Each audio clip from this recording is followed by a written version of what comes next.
Hello and welcome to the Morning Launch, 7:07. I'm Air Force Staff Sergeant Tori Cusimano. Very happy to welcome into the studio Sergeant Major Mario Marquez, Command Master Chief Michael Fasano, both from 3rd Marine Expeditionary Force. Gentlemen, welcome. Good morning. Good morning. How you doing? I'm doing excellent this morning. It's good. It's Friday. It's December 1st. The holiday season is upon us, right? Absolutely. It's a good time to be alive. It is. So as we know, the updated Liberty policy came out yesterday afternoon. If you need to know the specifics on that, just talk to your chain of command. But what we want to talk about this morning, gentlemen, is our conduct and the responsibility that we have to conduct ourselves well here on Okinawa.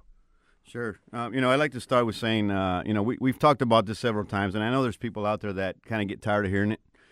But I ask, and I would like to remind you that, we control our own morale. As I always say, we control the situations and the rules and the policies that are put in place by our own actions as a community here in Japan, specifically in Okinawa. And I just want to remind everybody to stay focused on the things that you do, be positive, be an exemplary role model as an American military service member or family member or civilian attached to our society.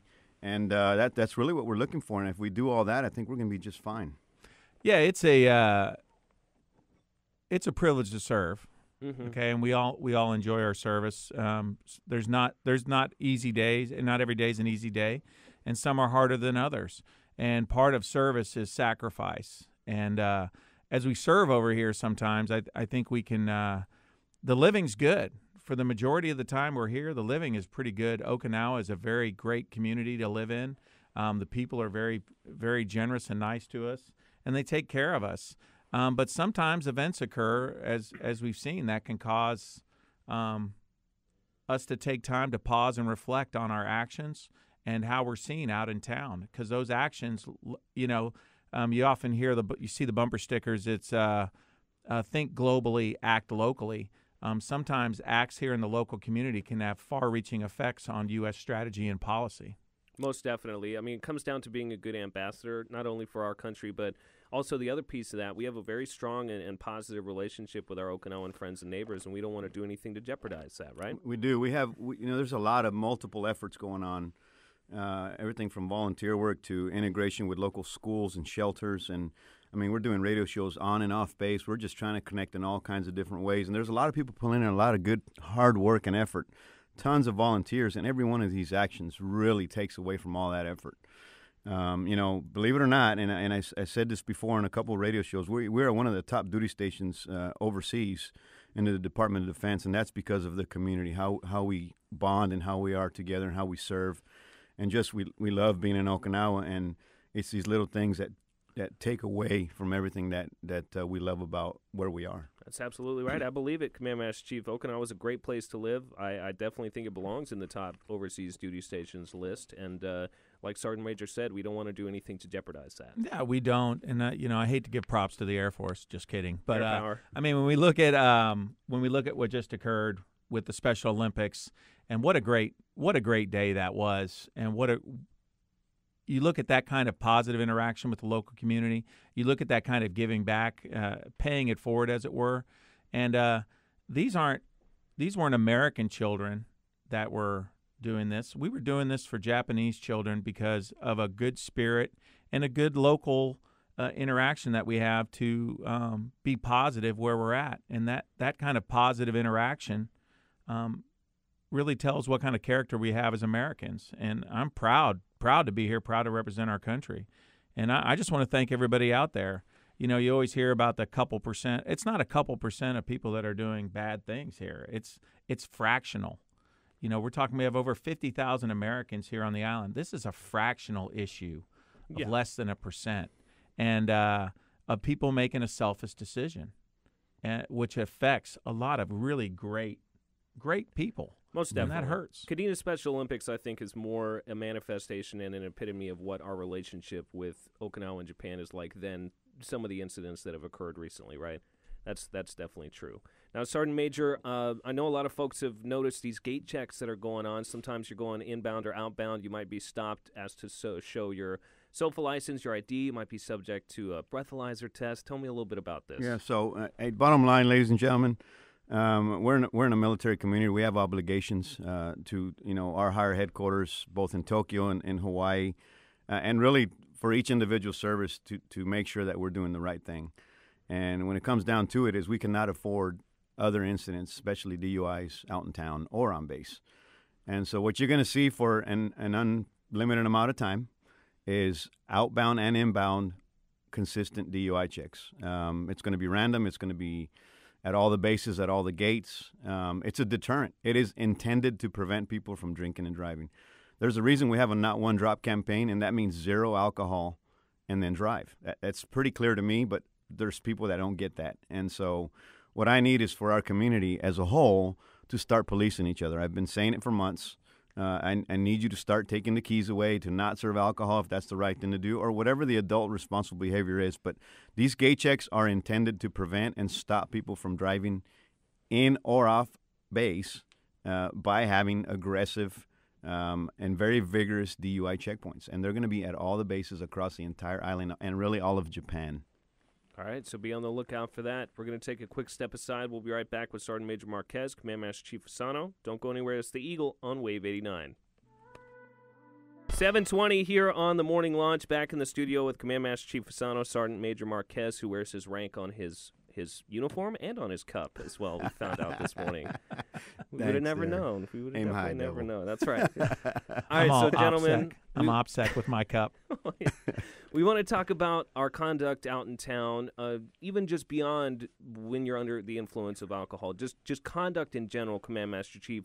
There's a lot of things we have to do and a lot of responsibility we have to take. Yeah, I think they're pointing at me to do this to start it off because sometimes my language as a sailor isn't the most appropriate. But no, I know, shocking. It's shocking. But some of the trends we've noticed, we have a lot of families here on Okinawa, and it's a great duty station for families. And it is a privilege to be able to bring our family members over here and do that. And I think sometimes, when we're out in town, we get a little salty. You're with your squadron mates or with your members of your battalion, and you're out in town. And sometimes the language can get a little fierce. And we just have to remember sometimes, one, it's if you wouldn't say that in front of your mom out in town, you probably shouldn't be saying it in front of local nationals, even though you don't think they can understand you, but they understand it. All right. And then we also have a lot of children running around the base too, and we had an example where one of our officers was walking around at the library, and people were getting pretty elevated with dropping F-bombs and things like that, and that's not really an appropriate place to do that. Not at all. And really, it doesn't say a lot about your character if you're doing that in front of children. And I know, it's a war-fighting organization, and but also we're a caring organization, and we just need to watch our language in front of children. We wouldn't want you to do that in front of you. You wouldn't want us to come to your house and be talking like that. Right. So this using is our house. Language be respectful. Is going to help you win a war or anything like that. And a lot of what we're told as service members is that you're an airman, a sailor, a soldier, a Marine, 24 hours a day, 7 days a week, right? So you got to maintain that professionalism at all times. It goes against our humanitarian profile and the things that we do, Toys for Tots and all these other awesome and amazing things we do as a military community. When we're out there conducting ourselves anything less than appropriate in front of other folks, whether it's adults or children, we're just looked at in a lesser extent, and it's counter to our narrative. It's counter to what we are as warfighters, even and especially during peacetime. So there's a lot of obligations for us to police our community. I asked the spouses to do the same thing. The spouses are a part of our community too. They're the face of America here in Japan, and we need them to help us with this. Most definitely. Our language, our overall actions, we can't be acting a fool out in town. You also have to make sure that you're dressing appropriately, right? Yeah. Believe it or not, the Navy and Marine Corps regulations for civilian clothing are almost exactly the same. Mm-hmm. In fact, our policy in the MEF and the policy for Commander Naval Forces Japan and Marine Force Japan is pretty close. We've had some incidents, Sergeant Major, myself, and the general, and a lot of these staffs, we're on the road quite a bit, and we're at the airport quite a bit, all over. And quite frankly, people are dressed very inappropriately for government travel. If your ticket is paid for by the United States government, meaning PCS travel, incoming, outbound, all this other stuff, you as a service member are required to be dressed properly. not in. And if you're going, well, hey, Master Chief, force protection. Well, you with your in your basketball shorts, shoes, with a tank top that says Lakers. That's not a force protection issue. No. That's not Just the the socks worst. and sandals. Yep. Crocs. My favorite. Oh, God. Crocs out in town. How is But Crocs still in business? Anyway. well, somebody's They're got to have an comfortable. image. They're comfortable. I Sergeant guess. Major, you wear Crocs? No, I don't. Not on a government flight, though. Not on a government That's flight. right. He doesn't. Yeah, you're supposed to wear long pants Mhm. and a collared shirt for those of us active duty. And then for the ladies and other spouses and civilians, just dress appropriately. You're representing America. And again, we are a good society, and I want to make sure we continue to represent what the American military services are known for worldwide. Right. And Command Master Chief, you mentioned being on the road a lot. Another thing that we have to consider are our driving habits, right? Because there are different laws here in Japan and in Okinawa, and we got to make sure we're not, drifting around corners and doing stuff that we're not supposed to do. Yes, and Sergeant Major and I were talking about it on the way here. The one thing we kind of like about Okinawa is it is kind of slow on the road. And quite often when I'm back in the States driving for TAD, I feel like a grandma. I got my, 2 hands clutched on the wheel. People are driving by me. Oh, yeah. I'm like, And he's doing 50. Yeah, I'm doing 50, and I'm getting whipped around at Right, 70. right. Here, I like the pace, and it's just be safe. I mean, there's no reason to get aggressive. The difference between going 70 miles an hour and 50 miles an hour to your destination is probably 2 to 3 minutes difference at the most. Studies have shown it's not much time you're saving at all. Right. It's insignificant. Not worth it. And then if you end up in the back of an ambulance because of it, you're really not getting to where you're going to be. And then, God forbid, if you killed somebody when you're driving. Mm-hmm. And this isn't just a DUI thing. This is Everyday driving. everyday driving. Rain. Texting while sunshine, driving, right? Texting, Can't be doing that. Texting while Pe- driving, people- that kind of stuff. People cutting off and cutting in front of others on the expressway lines, on the turning lines. I mean, we've all seen it. And mopeds, you got to be careful for those mopeds because no matter what happens, if you hit a moped, even if it's their fault, it's your fault. And that's just the bottom line here because we as drivers are obligated to look out for the more at-risk vehicle, which is mopeds are included in that. Of course. And all these responsibilities and all these things we're doing is to protect the hard work that everyone's doing here on island. And as we start to wrap things up here, gentlemen, I want to ask you what you have to say to the folks, the vast majority of the folks here on island who are doing the right thing consistently. I'll start off with saying that I'm really proud to be in the position that I'm at today because I've served here in Japan almost 15 years total, various points in my career, and I've said it before, and I've seen a lot of negative things happen, and I really try to make a difference, and I know Command Master Chief does too, and we make common sense decisions and recommendations, but it makes it really difficult when we have some really preventable things happen. So what I would say is for everybody that's doing the right thing, I want to thank you personally. For everything that you do, for all your efforts. Don't lose heart. Don't lose faith. Some of these measures that are in place are to protect you and all the hard work that you're doing so we can get back to normal life.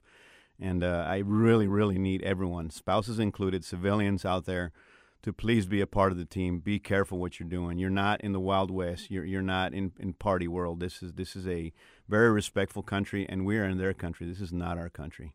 Yep, Command Master Chief, we've heard this saying for a long time, protect what you've earned, and we've earned quite a bit with the hard work that we've done here on island. Yeah, and to address the elephant in the room with the recent events, yes, we shut down the base for a very good reason. We shut down for a while to kind of reassess. Was that to punish 53,000 U.S. military personnel and families? No. That is to reset and refocus on what our real responsibility is here. Our real responsibility and real focus here. Fight Tonight is just not a moniker.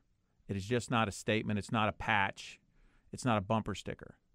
We are here to defend our country, the alliance, and to be ready if we're called, and God, I hope we never are again, to protect our principles, our rights, and our families. So this moment of pause taken is very important. Everything that happened to shut the gates down was preventable. That's Nobody right. forced somebody to get behind the wheel and drive. Nobody forced somebody to drink. No, not one time have we said don't drink. Never. You will never hear those words come out of our mouth. But I sure as heck am going to tell you, heck, I even said heck this time because I'm trying to get better. All right? I'm going to tell you that the responsibility for drinking and driving is totally on one person, and that's the person who's doing it. Be respectful to our inbound, outbound gate checkers. Yep. Hey, these Marines and sailors didn't ask to do it, the soldiers and sailors, and they're doing it to help protect us. And don't be disrespectful to them because it's not going to be a great day for you. All right. It's not. Command Master Chief Michael Fasano, Sergeant Major Mario Marquez, 3 Marine Expeditionary Force. Gentlemen, thank you so much for joining us this morning. Thank you. Thanks. Happy Appreciate holidays. it. You too.